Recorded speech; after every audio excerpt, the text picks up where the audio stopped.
Hello, it's Marek. Welcome to M-Drives. Does your BMW also makes you furious when you're driving and you want to use indicator and suddenly you get an error message and one of your rear indicators doesn't work? Well, I've got a quick fix for you.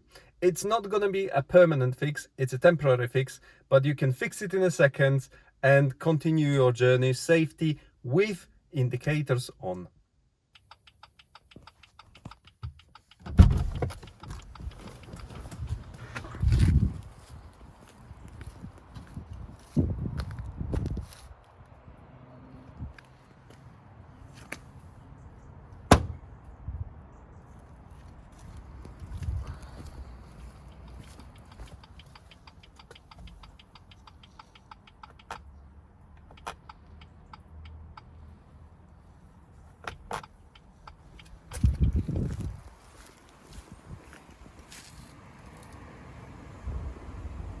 So this trick always works. Sometimes it helps for a couple of weeks, sometimes it helps for a couple of days only. So it will not permanently fix the problem.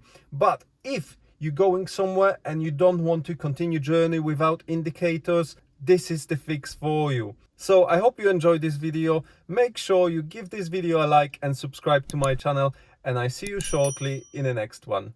Thank you for watching. Goodbye. Do widzenia.